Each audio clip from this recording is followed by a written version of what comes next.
Hello students. इससे पहले हमने पोटेंशियल और पोटेंशियल डिफरेंस को डिस्कस कर लिया था। अब हम कुछ इम्पोर्टेंट न्यूमेरिकल है वो डिस्कस करेंगे।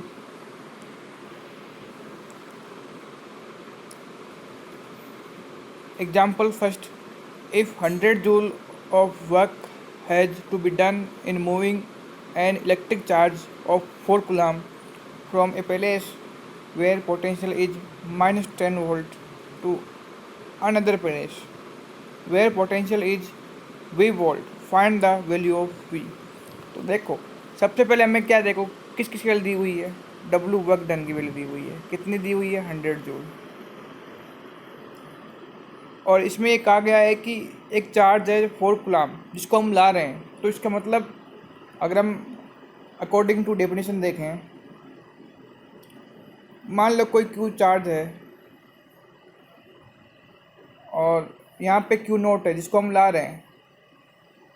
कहाँ से कहाँ ला रहे हैं? मान लो ए से बी तक ला रहे हैं। तो जिसको ला रहे हैं उसकी वैल्यू क्या होगी? क्यू नॉट होगी। और वर्क डन क्या होगा? W A B. कहाँ से कहाँ ला रहे हैं हम? ए से बी ला रहे हैं। इक्वल टू क्या होगा?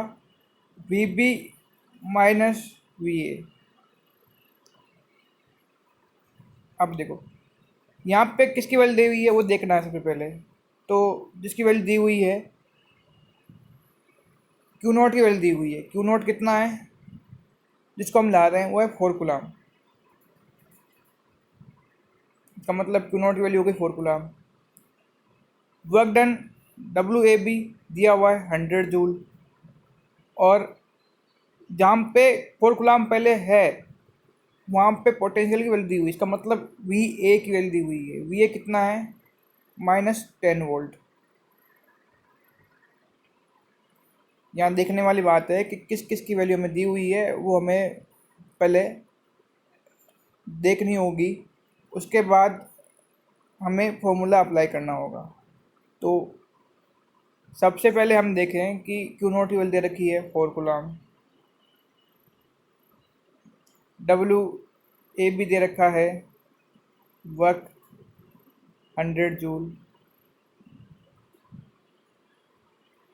100 जूल दे रखा है। और जहाँ पे पहले चार्ज था यानी कहाँ पे था? ए पे। और यहाँ पे पोटेंशियल वैल्यू कितनी दे रखी है? -10 वोल्ट। तो V A equal to -10 volt. सारी वैल्यू पुट कर देंगे। हम जानते हैं W A B equal to V A, W A B upon Q not equal to V A minus V B. हमें किसकी वैल्यू निकालनी है? Potential at B.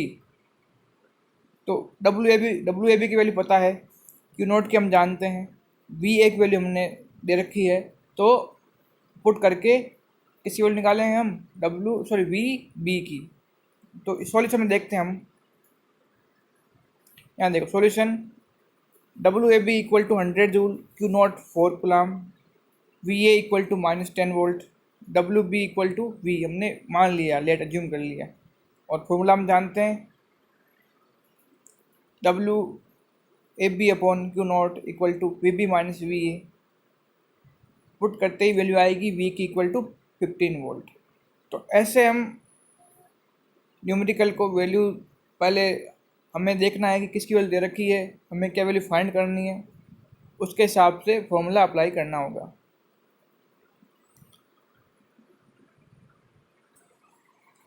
अब हम second example, determine the electric potential at the surface of gold nucleus. The radius of gold nucleus is 6.6 into 10 to power minus 15 meter and the atomic number Z equal to 79. Given charge on a proton equal to 1.6 into 10 to power minus 19 coulomb. तो यहाँ पे देखने वाली बात है, हम formula जानते हैं potential V equal to K Q upon are. यहाँ पे के कांस्टेंट है, इसकी वैल्यू हम जानते हैं 9 इंटू 10 टू पावर 9 होती है। और क्यू यहाँ पे चार्ज है, टोटल चार्ज। तो यहाँ पे देखो क्या दिया हुआ है, charge on A proton, single proton का चार्ज दिया हुआ है 1.6 इंटू 10⁻19 कूलाम, लेकिन टोटल चार्ज कितने प्रोटॉन है 79। तो हमें टोटल चार्ज फाइंड करना है, तो हम करेंगे Z into charge on A proton, single proton, वो कितना है 1.6 इंटू 10⁻19 कूलाम। तो ये हम टोटल चार्ज फाइंड कर लेंगे। और आर की वैल्यू क्या होगी, हमें कहाँ फाइंड करना है, इस गोल्ड न्यूक्लियस के सरफेस पे। तो जितनी आर रेडियस होगी वही वैल्यू आर की होगी, रेडियस जितनी है उतनी वैल्यू उस फॉर्मूले में आर की हो जाएगी। तो v equal to 9 into 10⁻9 into 79 into 1.6 into 10⁻19 coulomb upon R कितना है, वो मीटर में होना चाहिए, वो कितना है 6.6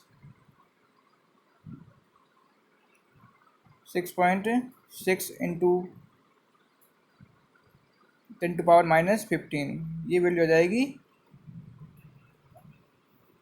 वोल्ट और पोटेंशियल की, और इन वोल्ट।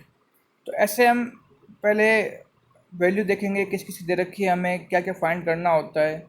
और देखो ये रहा, a nucleus is a spherical, it behave like a point charge for a external point Q equal to N E, और n कितना है 79, E कितना है 1.6 इंटू 10⁻19 कूलाम। तो टोटल चार्ज हमने फाइंड कर लिया उसे न्यूक्लियस का, और रेडियस दे रखी है हमें। तो हमें फॉर्मूला जानते हैं 1/4πε0 कह दो या k कह दो, वो तो एक ही वैल्यू है, तो उसकी वैल्यू आएगी 9 इंटू 10⁻9। और इसको सॉल्व करते हैं तो v की वैल्यू आएगी 1.7 इंटू 10⁻7 वोल्ट। तो इसका सॉल्यूशन इस तरह से हम फाइंड कर सकते हैं। अगला क्वेश्चन है, calculate the potential at a point P due to a charge of 4 into 10⁻7 coulomb located 9 centimetre away. तो सबसे पहले जो फर्स्ट पोर्शन है वो है कि कोई चार्ज है प्लस Q, और इससे 9 सेंटीमीटर डिस्टेंस पे कोई पॉइंट है P। तो इस पॉइंट पे इस प्लस Q की वजह से पोटेंशियल क्या होगा वो हमें फाइंड करना है। तो हम जानते हैं कि formula of potential is V equal to K Q upon R, और के क्यू कौन सा, जिसकी वजह से पोटेंशियल हमें फाइंड करना है। तो हमें इस चार्ज की वजह से प्लस Q, और प्लस Q की वैल्यू कितनी है 4 इंटू 10⁻−7 कूलाम। तो ये वैल्यू हो गई उस Q की ड्यू टू चार्ज जो पोटेंशियल फाइंड करना है हमें। तो आर हमें मिल गया 9 सेंटीमीटर है, इसको मीटर में पहले कन्वर्ट करेंगे फिर वैल्यू फाइंड करेंगे। ध्यान रखना है सारी वैल्यू MKS में होनी चाहिए, मतलब मीटर किलोग्राम सेकंड में होना चाहिए। तो V equal to K Q upon are, के की वैल्यू 9 इंटू 10⁻9, Q की वैल्यू ये रही, और R की वैल्यू 9 सेंटीमीटर, चेंज करेंगे मीटर में तो 0.09 मीटर हो जाएगी।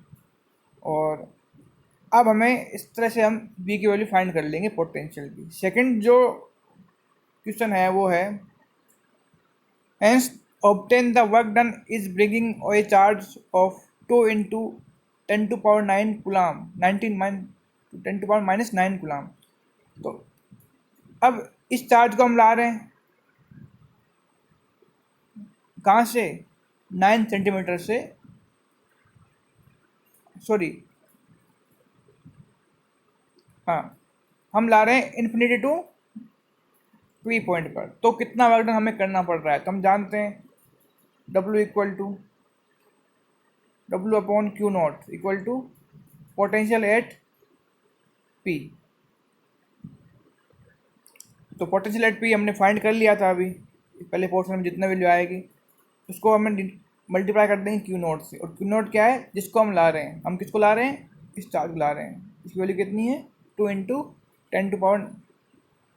10⁻⁹ कूलाम है। तो W equal to V P potential at P into Q naught जिसको हम ला रहे हैं। तो वी पी हमने फाइंड कर लिया था और क्यू नोट की वैल्यू हमने दे रखी है, तो हमारे पास वैल्यू हो जाएगी वर्क डन की। अब थर्ड क्वेश्चन है,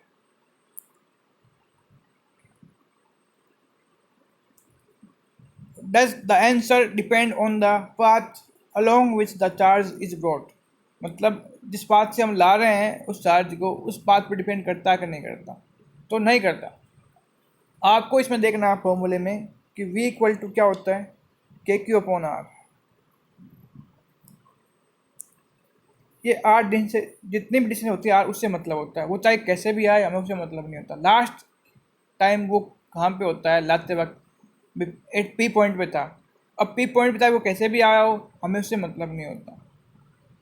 हमें तो उस डिस्टेंस से मतलब है कि वो एट प्रेजेंट टाइम पे किस डिस्टेंस पे। तो अगर आर की वैल्यू फाइंड है, अब चाहे वो कैसे भी आया हो, चाहे वो मान लो कि जैसे बात करें हम, बी प्लस क्यू चार्ज है और इस ये रेडियस है आर, भाई इस सरफेस पे आगे हम पढ़ेंगे, एक होती है इक्विपोटेंशियल सरफेस। इस सरफेस पे आने वाले सभी चार्ज के लिए वर्क डन वही होगा और वो पाथ डिपेंडेंट नहीं होता। हम चाहे इस यहाँ से कोई पॉइंट है, इसको यहाँ से ऐसे लाएं, चाहे यहाँ से ऐसे लाएं, चाहे यहाँ से ऐसे लाएं, एट प्रेजेंट टाइम कहाँ पे है, वो आर पे है, और ये डिस्टेंस कितनी है आर, तो v equal to K Q upon are होता है। तो आर डिस्टेंस वो अगर सेम है सब कंडीशन में, तो पोटेंशियल वैल्यू भी सेम होगी। इसका मतलब वो पाथ पे डिपेंड नहीं करता। और इसको हम ऐसे समझ सकते हैं, हमने 11 में पढ़ा था कि एक होता है कंजर्वेटिव फोर्स, एक होता है नॉन कंजर्वेटिव फोर्स। तो हमने ध्यान रखना है कि इलेक्ट्रोस्टैटिक फोर्स क्या होता है, कंजर्वेटिव फोर्स होता है, और इसमें जो हम वर्क डन करते हैं वो पाथ डिपेंडेंट नहीं होता। अगर इसका आंसर लिखो, अगर सिंपल वे में इन लैंग्वेज कह दो कि electrostatic force are conservative force, so work done against the electricity force is does not depend on the path।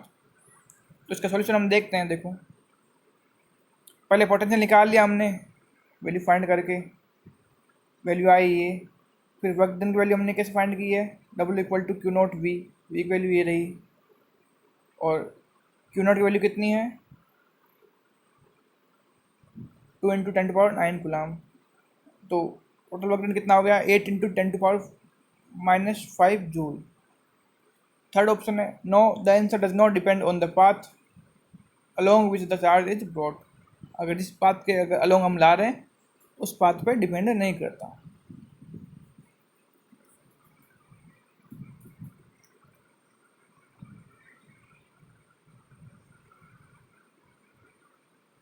अब देखो, यहाँ ध्यान रखने वाली बात यह है कि ये क्वेश्चन अगला है, a metal wire is bend in a circle of radius 10 centimetre, it is given A charge of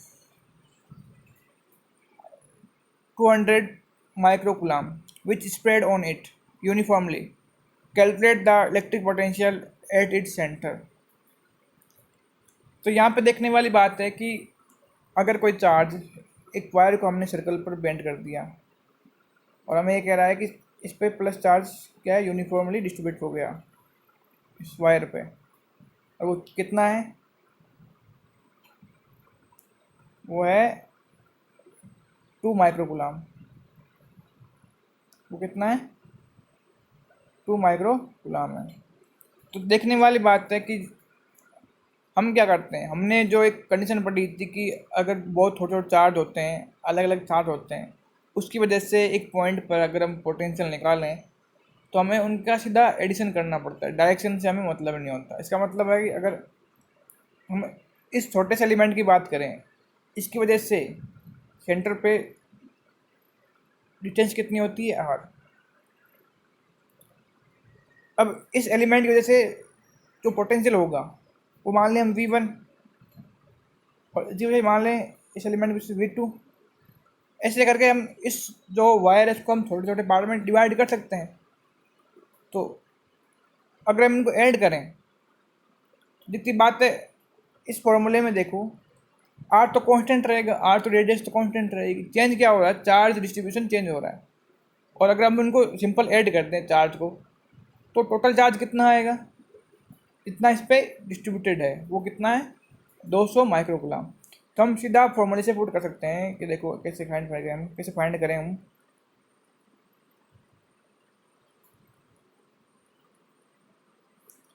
इसको हम ऐसा लिख सकते हैं कि potential at centre of the wire is V equal to K summation Q upon R. R constant है, K constant है। Variable क्या है? वेरिएबल मतलब ये यूनिफॉर्मली चार्ज है और सब तरह से डिस्ट्रीब्यूटेड है, तो हर एक डायरेक्शन से उसकी वैल्यू अलग अलग होगी। या बोल दो कि हालांकि डायरेक्शन डिपेंड नहीं करता, लेकिन हर एलिमेंट की वैल्यू अलग अलग होगी। तो अगर हम आर कांस्टेंट है, के कांस्टेंट है, और समीशन क्यू मतलब टोटल चार्ज कितना है उस वायर पे, वो कितना है? 2 माइक्रोकुलाम। तो V इक्वल टू क्या हो जाएगा? के की वैल्यू 9 × 10⁹। टोटल चार्ज कितना है? 200 microcoulomb. Micro means 10⁻⁻6 upon R कितना है? 10 सेंटीमीटर। मीटर में कन्वर्ट करेंगे तो 0.1। इसकी वैल्यू फाइंड कर लेंगे तो हमारे पास potential at centre of the bent wire वो आ जाएगा।